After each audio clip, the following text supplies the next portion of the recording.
Okay, people, this Lil Durk situation just got a whole lot worse. There's new paperwork that just dropped. There's some interesting insights in there. And I'm sorry to all of you Durk fans that are following, that are praying for Lil Durk to slide his way out of this situation. It's looking to me like he's cooked. I already thought that he was cooked, okay? I knew that the state clearly had some serious evidence, all right? They said they had gigabytes on gigabytes, thousands of pages of information. And we're slowly drip feeding little bits of that information. We're getting little bits of that information piece by piece, and it's looking bad, man. If you saw my update that I did yesterday, okay, I did a little update on two major things that happened in this situation. Actually, kind of three major things that happened in this situation. Okay, there was reports that Durk was making a Hail Mary, trying to use a kind of political loophole to basically call into question the Central California DA to try and get himself freed. Listen, I made this video talking about Trump's mistake might set Lil Durk free, and then the state clapped back and they dropped serious paperwork on Lil Durk's head. They're claiming that he was planning to kill O-Block members who didn't slide for Vom. That was seriously bad. And they also mentioned that he was at war with O-Block member Munna Duke, who ended up losing his life, and that's led to even more evidence circulating on Reddit that seems to suggest Lil Durk and his crew were extremely happy when Munna Duke got killed, and they were actively trying to kill members of the O-Block gang. So this is bad. All right, you've seen this is bad. This is really bad, and it's getting worse. So Lil Durk's team are doing their best to try and overcome this thing. Okay, they're filing a motion to suppress. They're trying to get all of this evidence suppressed. They don't want the public to know about what's going on. They wanna kind of seal a lot of documents. They want to keep everything under seal. They're trying to keep all of the proposals, they want to keep this thing under wraps, but it's not going too good because once again the state have clapped back. And they have given a whole bunch of new reasons, new arguments, new pieces of information that are very, very damning for Durk Banks, man. It's actually crazy. Okay, it's actually crazy. I'll give you, this is a bit of a long summary, but essentially in this document, okay, they're basically, look, all right, they're basically asking for the jury in this case to be kept completely anonymous because there have been threats against the judge from OTF fans. There's been threats that people are threatening to destroy the courthouse if Durk goes down in this case. And there's also been, and there's a lot of redacted stuff in here, but some ways, okay, if we knew what was going on, the silence says more than words, because it seems like there's some very serious things that are redacted here that seem to pertain to cooperating witnesses, potential other witnesses, people involved in this case, and that apparently there is serious likelihood of violence against these people, okay? This is crazy. And not only that, but it's revealed that Lil Durk was actually caught with an Apple Watch inside his cell, and he is in a whole lot of trouble. It says here that the plaintiff, United States of America, so it's Durk Banks versus the United States of America, they request that the court seal the government's motion to impanel an anonymous jury, as well as other exhibits. The government has publicly filed redacted versions of its motion to impanel an anonymous jury and declaration of Jaron Farnby to protect sensitive witness information and other sensitive information. So they've got witnesses, they've got confidential informants that they're trying to protect because they think that there is a real, genuine threat to the lives of not just the confidential witnesses, but also the jury. Okay, they really think that OTF might actually be out here trying to take out members of the jury, people that are participating in the trial, and even people that are actually involved in the case itself, from judges to prosecutors. Okay, it says here, for the reasons described in the attached declaration, sealing of these documents is necessary to protect certain criminal history records and the identity of witnesses who participated in the government's investigation, who may testify at trial, and whose safety or whose family safety may be endangered by disclosure of identifying information. So they're saying, we think that if the world knew about who was actually cooperating in this trial, OTF might actually try and kill them and their family. That's how bad this has gone. Okay. So it's talking here about the government wants to keep these documents under seal. It's explaining how it's therefore desirable to protect the individual's privacy because the government believes that public disclosure may endanger the witnesses or their families. It could cause others to attempt to intimidate the witnesses or their families, or otherwise dissuade the witnesses from cooperating with the government. Now, this goes on and it reveals a whole bunch of other stuff that is wrapped up in this case. And look, all right, There's been a few I told you so's already. In the last piece of paperwork, they brought up this attempt on Quando Rondo's life that happened in May 2021. Okay, and I've been saying for years, this is all connected to the Lil Durk situation. This is all connected to King Von, Lil Durk, Quando Rondo, Youngboy, this whole situation. People said it was cap, but now the state are actually introducing it. And I think that when this goes to trial, we're going to see even more evidence that actually ties that situation into the case. I also said very early, I made a video about the many murders of Lil Durk, all of the different cases and murders that have been going on around Lil Durk that his name has been dragged into. And we're going to see later on in this document, they bring up FBG Duck's case and they bring up Muwop, all right, who went down as part of the O Block 6 for the murder of FBG Duck. That is now being included in this paperwork. So look, I said it, all right. I think all of these things, all of these Chicago murders, all of this sordid stuff that's been going on is going to be brought into this case. It's looking really, really bad. Right, it's looking really, really bad for Durk. So let me give you some choice snippets from there. So I'll read through a bunch of this paperwork. It's going to be a lot of stuff that you've heard before, but then I will point out where there are some big things that are being reintroduced. It says, this case involves a well-funded and organized attempt to kill one of defendant Dirk Banks' rivals at a busy gas station in Los Angeles. In broad daylight, 3 shooters opened fire, including with a machine gun, missing their intended target, but killing Savia Robinson, who is Lil Pab, Quando's cousin. The government will prove at trial that all 7 co-conspirators were affiliated with the defendant Banks' organization, only the family. 5 were OTF members, and 2 were recruited by defendant Wilson, DD, and promised a handsome reward to help kill their target. Now, when you got statements like that, I think it's a long shot that DD's going to get his trial severed. Because really, they're saying he was involved, he was recruiting gang members, and ain't no way you're gonna escape from this, all right?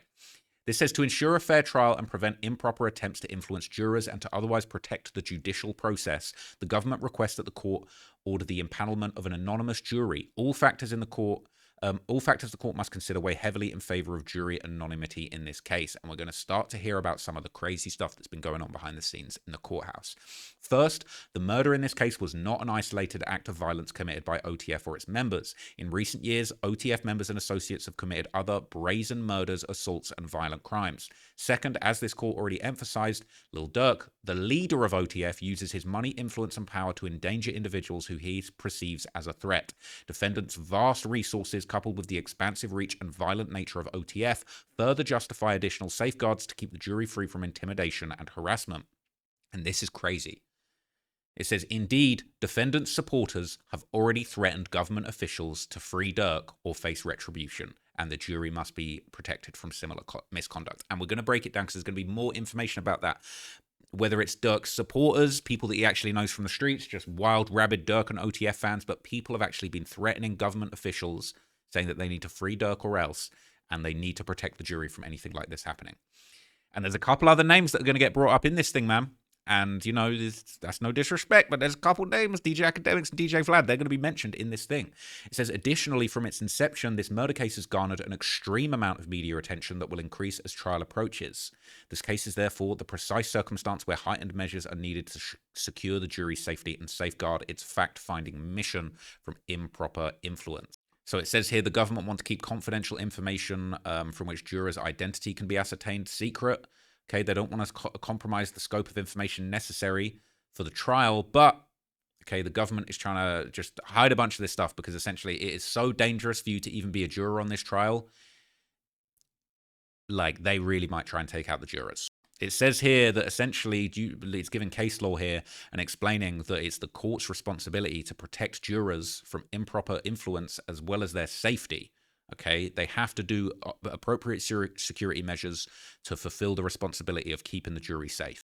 And they're saying that the court, okay, in the interests of justice, they're going to need an anonymous jury and they need to keep the identity of the jurors completely secret. And so here it begins to actually break down the factors that, you know, have basically influenced the court to want to actually have to go so far with jury protection. And they're saying it's the defendant's involvement with organized crime and the group OTF's capacity to harm jurors, okay?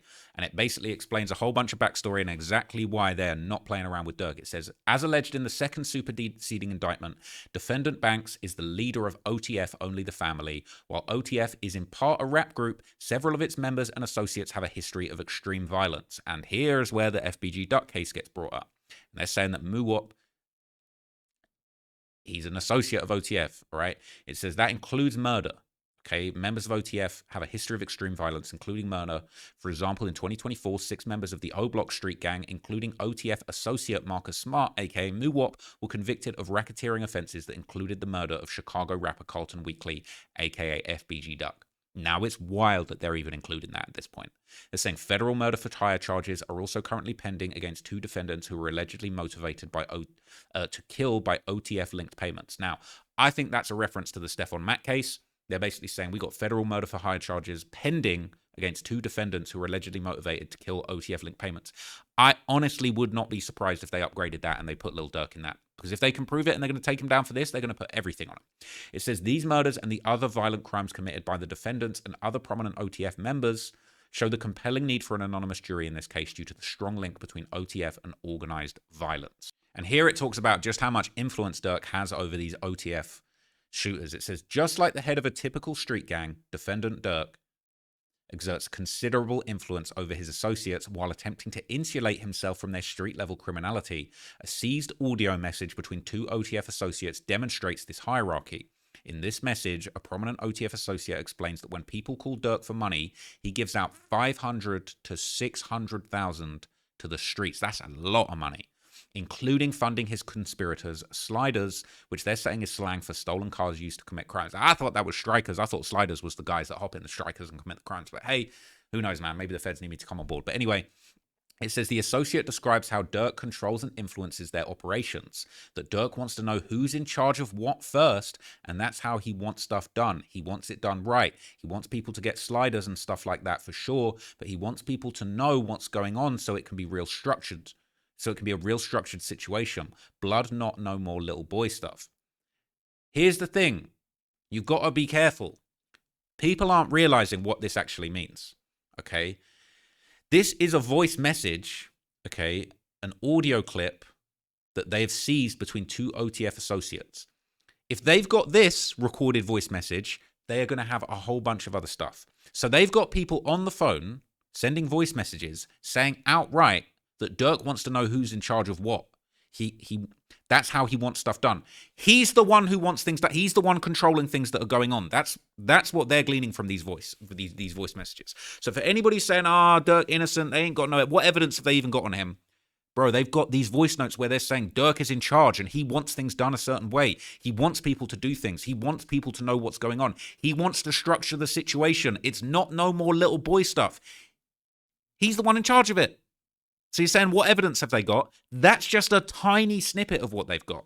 This is so bad for Durk. You got to understand how bad this is, right? People trying to do mental gymnastics and say, they ain't even got anything on him. Bro, they've got so much, and that's just a tiny little snippet teaser. Okay, that's an intro. They got a whole album. They got a whole catalog, right? He further details how defendant Banks' money comes with a price. Says that this stuff is going to get done right where people are going to get blamed for their own F-ups. They're on calls talking about Durk wants these things done right. He's in charge. We're going to make sure that people don't screw up. It has to be done right. It can't be no little boy stuff. We need to commit murders with efficiency. He is cooked. He is overly cooked. It says that structure explains why Durk warned an OTF associate as the associate purchased flights for the conspirators to travel to Southern California to commit murder at issue in this case. Don't book no flights under no names involved with me. Now, all of the Durk stands were out in full force when that little snippet was released. People saying, just him saying don't book no flights with no names involved with me. Like, he ain't talking about murder. He ain't talking about do it. He just saying, you guys goofy. Like, you be spending all my money on the card. Cap. That combined with the previous message, he wants things done right. Ain't no more little boy stuff. He tells them, don't book no flights under no names involved with me. Flights to California. It's over with. It's a wrap. And I'm sorry. I'm not hating. But those 2 things together on their own, that's just a couple skits, a couple snippets. They're going to have albums on albums. They're going to have all these voice notes. Everything. They organize this whole thing on their phones. And it's all going to be there. It's over with. Okay? It is absolutely over with. Okay, and they're going to have a whole lot more. They're drip feeding, they're giving tiny little snippets, and they're saving the big boy stuff for trial. They might not even need more than this. It says the allegations in this case and the evidence collected during the investigation further show that defendant Banks uses his power and influence over OTF to promote violence against his rivals and others who stand in his way. The superseding indictment alleges that 6 hitmen, OTF members, and 2 individuals recruited by defendant Wilson flew across the country at the direction of defendant Banks to exact revenge on his rival. They don't just pluck these things out of thin air and put them in indictments at the direction of Durk. Oh, we're just going to make that up. They got evidence upon evidence and calls and conversations on conversations making it very clear that he was directing this. Don't book no flights in my name. Make sure you do everything right. No more little boy stuff. Everybody needs to be on point. You're cooked. You're in charge of all of this. It says, after stalking his intended victim for nearly a day, 3 hitmen opened fire at a busy gas station in Los Angeles and killed Savia Robinson. That's Lil Pab. But Lil Pab's death is not an isolated example of Durk directing OTF violence. They got even more.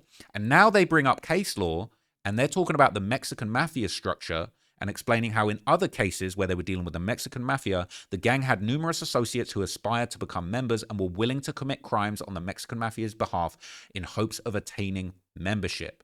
All right, they're saying that mafia had a mantra. It said, if the mafia has any enemies, they're also my enemies. Okay. The fact they're even bringing that up, they're painting Durk as like I don't want to say the word, but it rhymes with Bartel. Okay, they're painting him like he joined the Bartel at this point. Okay, he is alleged to have placed other additional bounties on individuals that he and other OTF members wanted to kill. Right, and then they start talking about the lyrics. Right, and this is just a footnote. This isn't even real evidence. People talking about, oh, the lyrics don't prove anything. The lyrics don't prove anything on their own, but when you combine it with these voice notes, when they're talking about Lil Durk is in charge and he wants things done a certain way, finished. Then you add the lyrics to it. Absolutely overly cooked. This says Banks has embraced his penchant for bounties in his music. Rapping, for example, I don't want no dude till you catch, I want the one I paid for. Trolling ass, we shot your homie. And they're saying that's from the Gucci Mane song Rumors. I've been saying I'm surprised that one ain't being included. Then they got another song, Scoom His Ass. This was originally a leaked snippet that was originally titled Beverly Hills. Never got released officially, but I'll tell you how they got this in a minute. So I'm popping in traffic, we in Cali, riding through Beverly Hills with choppers, dying to see the oppers. Bounty hunter, he ready to crack that little bitch down. All right. Is finished, okay? And then it says, and in yet another federal murder for hire case in Chicago involving the death of SM, that's Stephon Mack, Banks was alleged to have offered money for people to kill those responsible for his brother's murder, and more specifically, offering to pay money for any gangster disciple that is killed. They ain't even put in a quote here, right? Or they're about to put in a quote from somebody else. But bear in mind, they're probably, like, if this is the way that they're going with the Savia Robinson case, they're going to put that Stephon Mack thing on Durk too. They got all of this information. The state doesn't say these things lightly, right? It says, indeed, just 2 weeks following the murder of Stephon Mack, the suspected leader of a faction of gangster disciples, that was Smashville, the alleged shooters discussed payments from OTF and defendant Banks. The alleged shooter texted another shooter saying, what's up with OTF? What you mean they're not paying? Did Durk give you that money? Not a good look. And realistically, these guys might flip and snitch on Durk, because why not? Durk's the big dog. That's the only way you guys are going to get out of this. And Durk is overly cooked. You guys are overly cooked. It ain't really too many ways about this.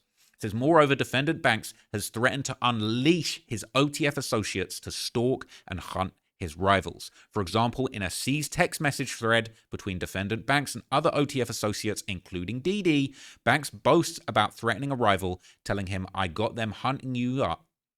Ads better have 3 ski masks on. Okay, and that's just the tip of the iceberg. They're going to have even more than this. They're just giving you what they want to give you at this stage. It's really, really bad. There's more evidence that's under seal. There's things that they can't even put out there publicly. There's going to be even more that they can't show you, and there's going to be some redacted stuff in this paperwork that I'm gonna speculate on what's inside it. But the fact they're even concealing it just shows how dangerous it even is that they've got this information. It says, in a similar thread, Lil Durk and his OTF associates discussed Durk's heated exchange with another rival, with defendant Banks telling his associate, I'm finna pipe it up, i.e. a common street reference to the use of a firearm. In response, an OTF associate agreed to follow defendant Banks' lead, exclaiming, blood, it's green, emoji of a car on a traffic light. So he's saying it's a green light. I'm getting stuff together now. No phones. How are you on a phone talking about no phones? That one's crazy. That's actually crazy. Referring to a green light to act on defendant Durk's wishes for violence. The above described structure of the criminal side of OTF, defendant Banks' funding and considerable wealth, the power and control he exerts over his associates, his desire to seek revenge on those who cross him, and his associates' willingness to do what they are told, all show the need for an anonymous jury in this case. So they're not even bringing this stuff up to cook Durk at this stage. They got more. They're just saying, look, these are the scraps. This is the bare minimum that we need to show you to prove just how dangerous it is for a jury to even be on this trial. Okay? This is so, so bad. And now we're going to get into how the courtroom is actually under threat from Durk and his OTF affiliates and fans. Significant risk of interference with witnesses and the judicial process. Durk has repeatedly shown his disdain for the judicial process and witnesses who may cooperate with the government. It's therefore not surprising that witness interference has already occurred and is likely to continue in this case. Okay, and they give reasons basically of other case law where, essentially defendant persuaded a minor victim not to testify and threaten their family. They're saying we can't let that happen in this case. And it says here, now here's where they bring up the DJ Academics interview. Now, I've brought this clip up a lot of times before. He's actually dissing Gunner, but they're not really talking about Gunner in this. They're just keeping it more general. But I brought this up when I talked about my Young Thug stuff, because Durk in that interview with Academics, he was talking about how he hates rats and he hates Gunner. And he hates, he just said, I hate. Before this, he talking about Gunner. He says, that man told. F Gunner. So he says, Banks has made clear his contempt for cooperating witnesses. On a popular podcast that currently has over 1 million views, Durk exclaimed, I hate all rats. And he elaborated saying, if you ever tell, I hate you, like with a passion. That made me who I am today. They took away half of my life. Dude's telling on my pops, so I really hate rats with a real passion. Like I hate you. Bad. I'm looking to the camera. I hate effing rats. That's not a good look now. Right? And they quote DJ Academics' interview, and they even got the URL. You can click it. That's a clickable URL. That's insane. That's actually insane. It says, given Banks' vocal scorn for those who may cooperate with the judicial process, it's predictable that suspected witnesses in this case have already been subject to threats and intimidation. They're not talking about a potential jury. It's predictable that the suspected witnesses in this case have already been subject to threats and intimidation. Right? And then they give, the Mexican Mafia example again. They talk about code of silence and essentially membership of the gang, basically means that you have to obey by the code of silence. They hate rats. And here's crazy. You got to read between the lines. They bring up a case law, United States versus Kraut, where one of the defendant's group's tenets was to murder or attempt to murder anybody suspected of informing the authorities. Now look at this. This is crazy. This says, to start, one of Banks's trusted OTF associates has already threatened a suspected government witness. Don't sleep on that. Right? There's a lot of little statements in this paperwork that might go over your head if you really don't pay attention. Do not sleep on that. That is new information. That's confirmed. One of Banks's trusted OTF associates, we don't know who, has already threatened a suspected government witness. So they're behind the scenes. These OTF members are behind the scenes, knowing or at least suspecting people to be government witnesses, and they're sending threats. That is actually happening. That's what they're saying. It's already happened. They've already threatened them. This is so bad for Lil Durk. Specifically, the OTF associate told the witness's family member that the suspected witness was a snitch, a snake, and was not for the family, an undoubted reference to Banks's Only the Family. Such threats to witnesses, even when committed by the defendant's associates, are precisely the type of conduct that justify enhanced juror safety and procedure to ensure the jury can fulfill its duties without outside influence. Okay, and then they talk about a motorcycle gang. This is another piece of case law. Now, here we get to something very interesting. There's a whole section that's been redacted. Now, I can only speculate. I think that this section that is redacted probably outright says either somebody who is a witness on the case or somebody who's suspected of being a witness on the case. And I personally think this redaction, it probably, just in my opinion, this probably outlines the facts of this supposed witness intimidation. They need to keep this secret to protect the witness, to protect the jury, to protect the whole proceedings. I think if anyone saw the unredacted version of this, you're going to be seeing a whole bunch of backstory about people either cooperating, expected to be cooperating, and them being actually threatened, and the details of that threat. We don't know what this is at this stage, and just right, they are keeping that secret to protect people's safety, and I respect that. But I have no doubt that that's what this redacted section is, in my personal opinion. They go on to say the witness intimidation on this case is not limited to clandestine communications. And then another big redaction, which once again, the fact that this says not limited to clandestine communications, I think that that means that this section is regarding a threat, maybe made by the phone, maybe some weird, could be a coded threat, could be an anonymous call, could be anything. But now they're saying it's not limited to clandestine communications, and there's another section that's redacted. Now, I feel like that could either be a direct face-to-face contact or an attempt to intimidate a witness in person, or who knows, it could even refer to a song. I'm not going to lie, it could refer to a song.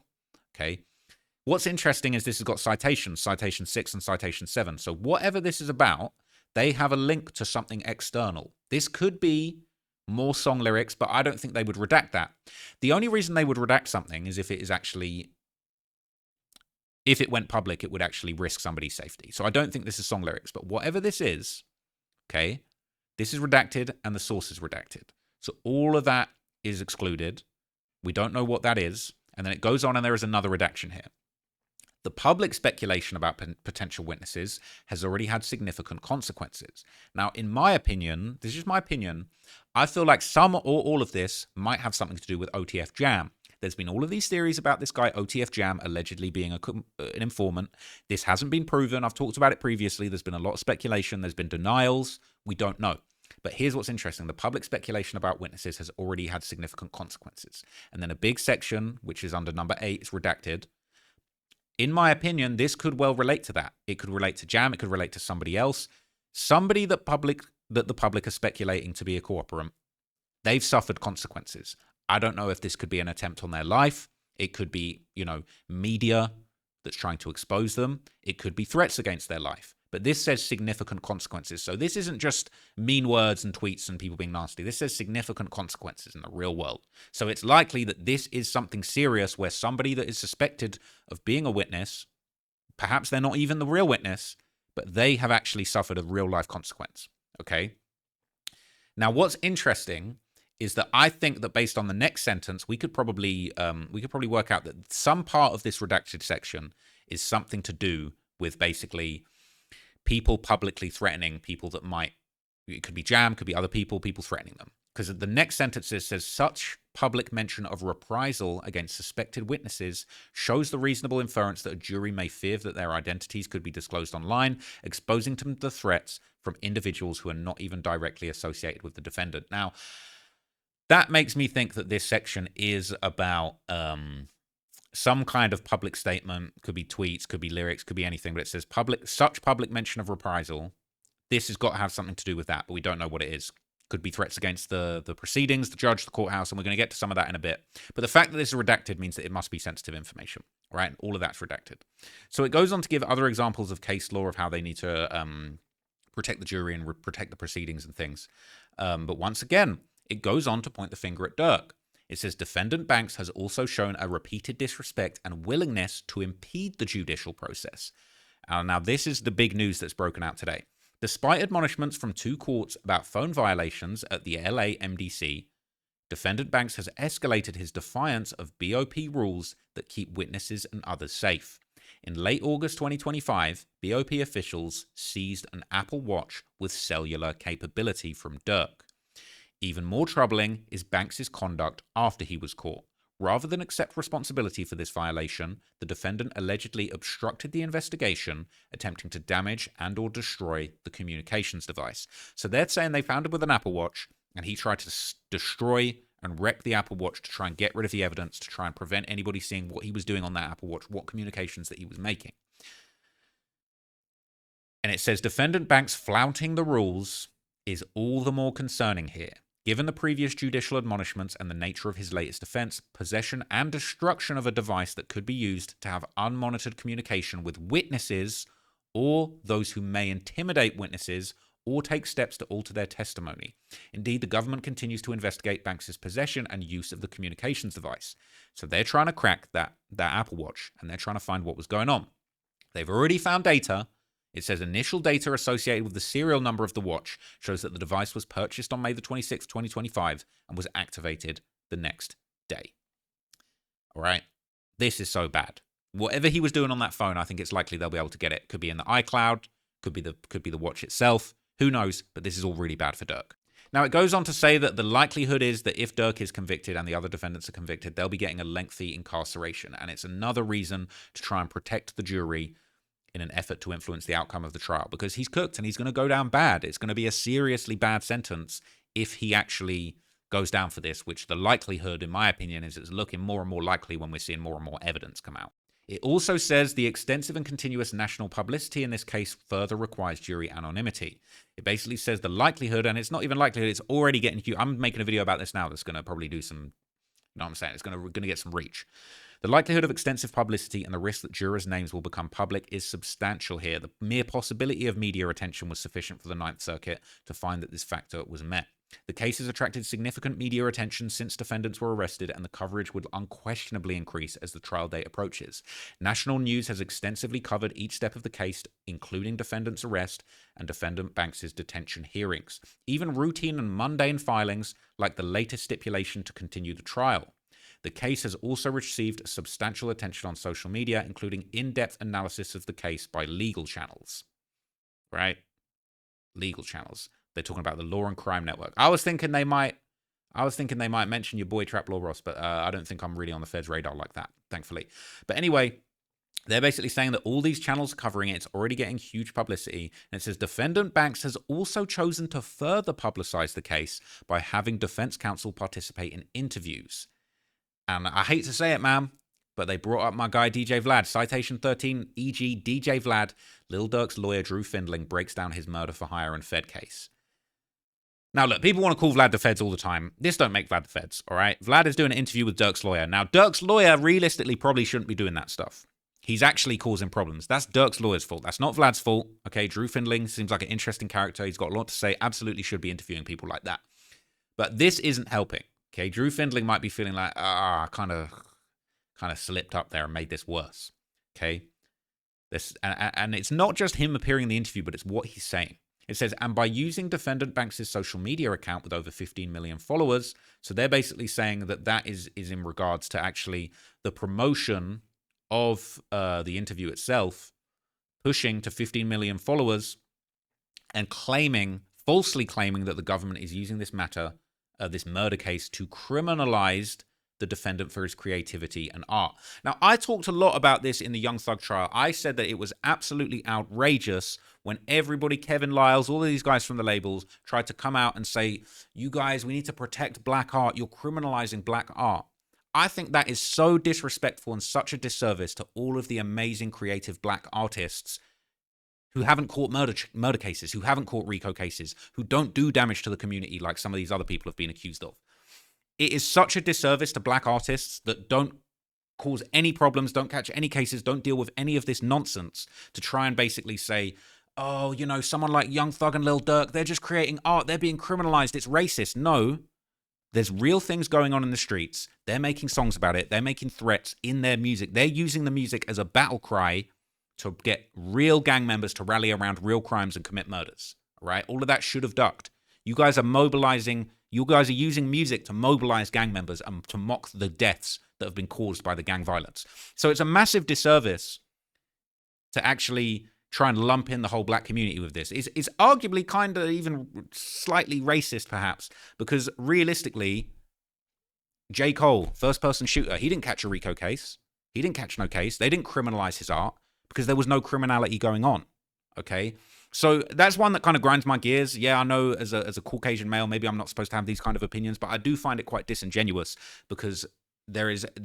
Look, if J. Cole caught a case that was completely frivolous, first-person shooter, he said on a song he's a shooter, lock him up for a shooting. There isn't actually a shooting that's gone on, okay? I'd have my placard out as well. But for this, it's disingenuous, and they're really trying to twist what it actually means to be an artist to try and basically get out of causing damage to the community. Savia Robinson was a young black man who was killed, had absolutely nothing to do with this beef, and he deserves justice. So I think it's wrong for people to take that angle, but hey, I don't know if that's too controversial. It says, such extensive coverage, understandably underscored by defendants' notoriety, and the premeditated murder at issue in this case heavily weighs in favor of additional judicial safeguards to protect the jury and preserve the integrity of the trial. Okay, and it goes on to say the risk that defendants, affiliates, or supporters will attempt to improperly influence or intimidate the jury are not speculative. To date, before I do that, I just want to point this out, right? This is why doing the whole criminalizing black art narrative to try and protect Durk is wrong. Because you're actually using mind games to try and convince a whole population of people that this isn't really a standard murder for hire case where one young black man from one community and another young black man from another community have had a feud, and one of them has basically conspired to kill the other one, and that's wrong, and that we need to deliver justice in that. You guys are putting out false information and false narratives to try and twist things to basically make everybody believe, no, this is an injustice. This is a civil rights problem. We need to protect the art, and we need to protect Durk. You're rallying all these people who maybe don't understand the facts of the case, and that's what leads to people interfering. We're going to see in a minute, people are threatening the judge, because if you convince a bunch of people that this is just this huge injustice and everyone needs to rally behind this cause, that leads to negative consequences. And what we really need to do is to have a very fair and balanced justice for everybody in the community that lost their lives, okay? It's not fair to try and just say, no, he's just making art. Absolutely not. He was in Los Angeles when this went down. He's talking about real things that happened, and he's making threats in his music, and we've got to stop that. It's not okay. I'm sorry. I love the music. Durk's a great musician, okay? But to say that they're criminalizing his art is preposterous, and it's wrong, and it actually is detrimental to the community and the real victims, who are people who have unfairly lost their lives as part of this feud, and they deserve protection too. But anyway, I'm digressing. All right, I'm getting my high horse here. But it says that the risk that we've already said that's speculative. To date, defendant supporters have already attempted to intimidate individuals connected to this case. For example, a United States magistrate judge received multiple voicemails from an individual stating, among other things, that defendant Banks and Wilson were innocent, and if they get life, I'm going to burn this mother effer down. Burn it to the ground. It's not a game, bitch. Right? So everyone trying to convince everyone this massive injustice is going on, and you've got absolute psychopaths going and doing this stuff. It is not acceptable. It's not okay, and it's putting across the wrong message. It's irresponsible. It says another supporter issued a similar threat to a prosecutor, stating free Durk or be shot. The extensive and continuous publicity, coupled with the threats and other attempts to impact witness testimony discussed above, demonstrate the need for juror anonymity and juror safety to preserve their ability to discharge their constitutional duties without fear or reprisal. They're saying that all of this nonsense, all of these false narratives that are trying to make it seem like Durk is innocent is really not helping. And you've got psychos that are involving themselves and threatening the judge. And I wouldn't be surprised if they could track down who actually did this, because that has to be a federal crime, surely. Not acceptable, and you should go to jail for that too. Threatening a judge, interfering in the justice system. The whole point of America is that it's meant to be fair and just. You have innocent till you're proven guilty. You have a right to a fair and speedy trial. Stuff like that, taking the law into your own hands, trying to intimidate a judge and a witness, absolutely no place for that in American society. Not acceptable from any perspective. Okay? So this goes on to say that jury anonymity is important, and they need to put up safeguards to protect the jury. Now, we don't need to get too much into this case law, but it all makes a lot of sense. But what we're going to see in a minute is on page 31, we're going to start to see more information. So look, it starts here on page 30, and we see a declaration from a special agent with the FBI giving more information about the case. And a lot of this is redacted, but like I said before, some of what's redacted, the way that it's set up, the way that it's phrased, before the redaction kicks in, it does basically open your eyes to what some of this potential information is going to be. It says, I, Jaron Farmby, declare as follows. I'm a special agent with the FBI. I have knowledge of the facts set forth therein and would testify to those facts fully and truthfully if called in and sworn as a witness. Because I'm making this declaration for the limited purposes of addressing issues raised in the government's motion to empanel an anonymous jury, I've not included every fact known to me concerning this information. Now, there is a huge part 2, all redacted, okay? All redacted, and then they move on to talking about DD. All right, based on my review of FBI criminal history report for defendant DeAndre Wilson, he was convicted in Illinois for a misdemeanor possession of a firearm, and I also know that Wilson was charged in a 2014 murder in Illinois and was found not guilty around 2023. Okay, now I'm not 100% sure, but I wonder if this whole section is concerning Durk, because they seem to go a giant redaction. They're not allowing anybody to have any information about the background of this, and then they move on to DD. I don't know for sure. That's just my opinion. This could all be about Durk. This could be more backstory. This could be information about witnesses. But it's very interesting that this whole section is just immediately redacted, and then they move on to DD. From here, they start talking about other members of the crew, right? Based on my review of FBI criminal history for defendant Asa Houston, Houston was convicted in Illinois of armed carjacking, aggravated battery with great bodily harm, felon with the possession of a firearm. And then they go on. And now here's where it gets interesting, right? Because we see a little bit of information about people, but they're redacting their names. Who knows why this could be? It could be because to protect their identity. It could be because they're cooperating. It could be because they got nothing to do with this case and they don't want to muddy the waters. But number 5, it says, based on my review of certified conviction records for redacted, and it's a short name. Don't know why, don't know who. It says they were convicted in, and they won't say where, in a state of, and they won't say where, on or on about, and they won't say where. It's another person involved, but they're not going to say who it is. Goes on to say, based on my review of an FBI criminal history report for OTF associate, and it's another concealed name, so we don't know who, but there's more OTF associates who aren't even named at this point who are getting brought up in this. Right? They're saying he was in court for aggravated battery with a firearm on or about. Says, and then there's another one, another redacted name. Based on my review of the FBI criminal history report for OTF associate, unnamed, and open source research, that could be YouTube videos, that could be Instagram, that could be Reddit, they were arrested on or around and charged with, among other things, murder, kidnapping, and armed robbery. Now, this could well be OTF Booner, right? Because he just got locked up a few months ago, and this was big news. He was locked up for murder, home invasion, kidnapping, aggravated assault, okay, after allegedly breaking into a man's house, duct taping him to search and driving him to a church parking lot before fatally shooting him. He is an OTF affiliate, all right? The charges are awfully similar. I don't know for sure. We don't know for sure, okay? It says it's based on open source research. He could be looking at the same Reddit post, but I don't think there's too many people in OTF that have been associated with murder, kidnapping, or armed robbery. It's very interesting. Who knows if other OTF members are going to be brought into this? Who knows if they're going to drop a superseding indictment with the Stefan Mack case? They could include that. They could include everything and say this is all OTF business and Lil Durk is the kingpin. This is going to be bad. And now the next thing that comes up that's absolutely crazy, Marcus Smart, a.k.a. Moowop, all right? Based on conversations with other law enforcement agents with knowledge of Chicago-based gangs and open source research, maybe they checked out a little Trap Law Ross video here and there in between Reddit posts, I know that Marcus Smart, aka Moowop, is a member of the O Block Street Gang and an associate of defendant Durk Banks and OTF, including having appeared in at least 2 of Banks' music videos. They don't mention it, but he was on the private jet with Durk too. Smart was convicted by jury of racketeering offenses, including murder, right? And then now we're going to see some more redacted stuff. And again, for people saying, oh, they ain't got no evidence on Durk, this looks so bad. It says, attached is an Exhibit A. It's a true and correct copy of an audio message seized from a phone belonging to redacted and sent to redacted from a number associated with OTF associate redacted. Okay? They've got more audio messages. The evidence is going to be so overwhelmingly bad in this, man. It's just that's my opinion. Based on my review of an FBI 302 documenting an interview with someone on some time, I know that someone stated the following. Now, we don't know if this is an interview, interrogation. It could be an interview with somebody that's cooperating witness. Maybe they're not cooperating, but there's a big section here.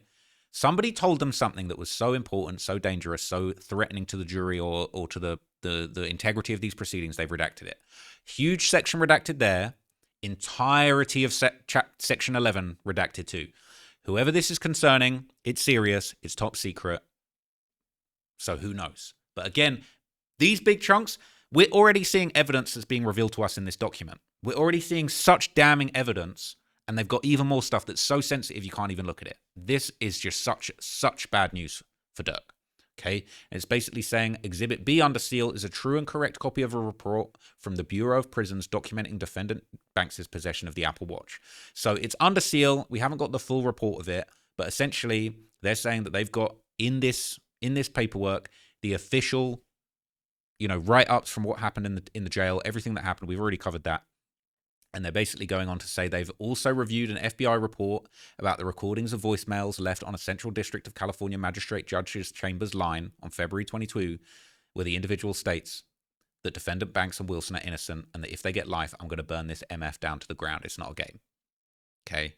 Not only that, but there is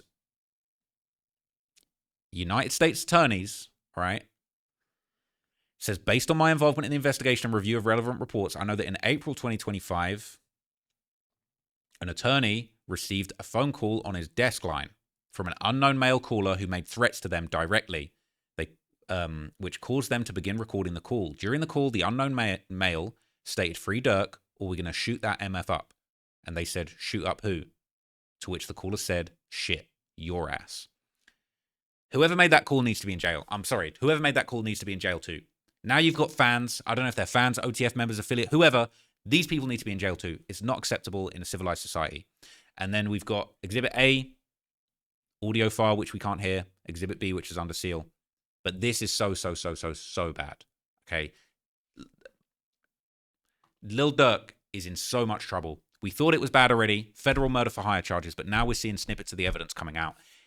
This is so serious. It's a big problem. And I don't know if there's going to be any way to overcome this. Everyone's saying Drew Findling's going to kill it. He never loses a case, but now he's getting dragged into this, and they're basically saying him doing those interviews really ain't helping the situation. Now, I'm going to give you a little bit of the reaction on Reddit to some of this news. Okay, people reacted to Durk being caught with the Apple Watch, and I think it's interesting because I think people are focusing on the wrong stuff. They're focusing on this Apple Watch when really all the other stuff in that paperwork is so much worse. But people are reacting to him being caught with the Apple Watch, and people saying, dude can't live without the phone in there. He got to see what his girl's doing. I couldn't imagine having hella M's, eating good as hell, living good, and then being in a cell facing life. I would need my phone too. They're saying it's easy for him to corrupt any CO, right? But they're saying it's easy to corrupt a CO with money, but he can't pay his cellmate to take the fall. This is the second time he's been caught, especially after the first time you think someone else would hold it for him. But people are saying, you think money solves everything? You don't know if his cellie is sentenced, about to come home, or what. F is he doing taking another dude's case? People are saying, I'm not 100% sure, but they think Durk might have been in a pod by himself. You really think Durk had a cellmate? Who knows? And they say they think they're going to keep seeing him get phones. They're saying he's stupid as F. He's done for trying to talk and see his kids. Every Fed in prison has this issue. Everyone's got to learn how to hide their phones. So we're not. Anyway, yeah, it's not that interesting.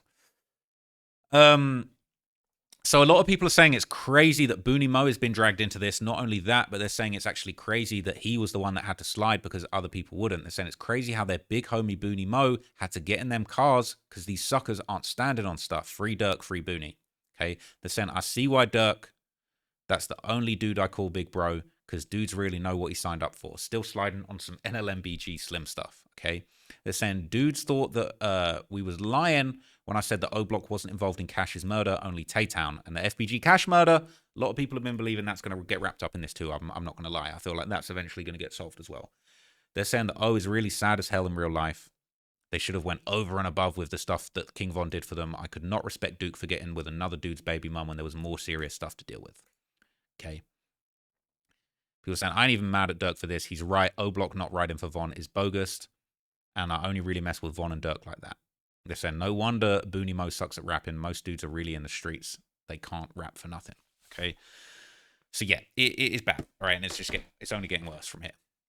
People are saying that Durk really was the king of the Black Disciples because it's like crazy that he would be the one that was actually trying to discipline O-Block for not sliding. And this is another picture of Durk with a whole bunch of cash money. Who knows? This could end up getting brought into the indictment. This is also not a very good look, considering that they're saying he was given $500,000 to $600,000 in cash to the block to go and put in work. Okay. People are saying Feds also said he's like a cartel leader. Damn, I should have said Bartel. They're trying to rail him, no BS. They're saying, damn, seeing how Boona did that one dude, he might be right. They're saying Boona a psychopath for that thing. He said, if dudes come around me begging and you not sliding, I'll get you knocked off too. So people are saying that he's in the right. I can't condone that kind of violence, but it's actually crazy. It says crazy. His whole career, people were doubting he was like that, when in reality, he might have more under his belt than the killers that everybody glorifies.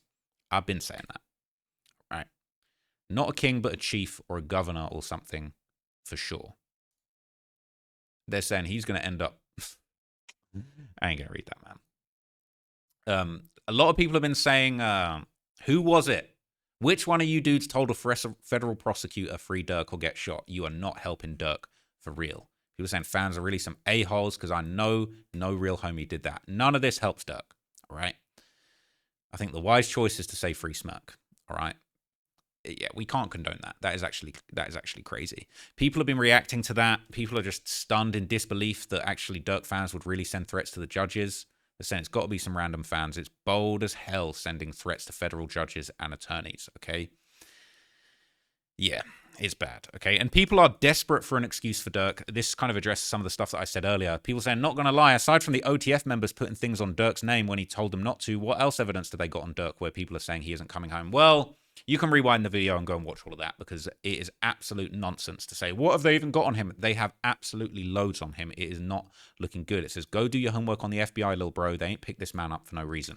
It says, we don't know yet for real. They're just trying to throw anything out to make Durk look bad. That is cap. That's what I'm trying to figure out. Why is everyone saying he isn't coming home? They make it seem like they have Durk on camera without a mask doing it, LMAO. They might as well. They might as well, man. And why were you in Los Angeles at the time?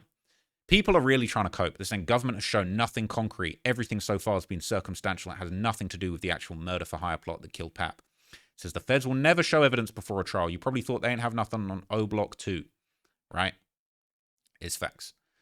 That's why they charged him with conspiracy. If they had all this evidence of the murder and other crimes connected to Durk, what does that sound like? RICO, but they didn't charge him with that. Problem is, because it's conspiracy, they don't got to prove that he actually did anything. They just got to convince the jury he might have done it or knew about it. That is pretty ill-informed, but basically it is bad for Durk. All right, last thing I want to mention, there was obviously a mention of THF Bezu, who I covered in my recent video about THF. And people are saying THF Bezu was mentioned in the Lil Durk case for plotting to kill O-Block members. Do you think he will be picked up by the feds next? People are saying, Zoo was just in the group chat. The message was sent, meaning very much he could have had nothing to do with it. He was simply in the group chat. They obviously don't have evidence on him or they would have got him. They're saying, don't you think if that man did something, he would have been picked up? Y'all just going on stuff you don't know real from fake. They're saying Zoo ain't getting locked up. He a changed man. Bezu probably had thoughts, of course, but they would have to go deeper than just the text. They would have to go through money transfer, transactions, suspicious purchases. Hopefully, Bezu just had thoughts and, of course, continued to move past it without retaliation or involvement. Of course, saying if true, you can't believe everything you see on the internet. And they're saying Zoo's been hella quiet lately and he's laying low after the feds caught OTF. So look, I ain't going to sugarcoat it. This is so bad for Lil Durk. Okay, we're learning more and more every day. We're getting new information. We're learning what evidence that they've got on him. And this is just the tip of the iceberg, in my opinion. Okay, so I feel like it's going to be bad. Apparently, there's going to be new information. I think the feds are actually being pressured to release more of what they have on Durk in December. So I'll keep you guys informed about any of those updates. But this is awful news for Lil Durk's case. It doesn't surprise me. But it is what it is, man. Maybe you guys disagree. Let me know in the comments, man. We can have a little debate about this. But for now, it is looking really bad for Lil Durk. I'm out of here.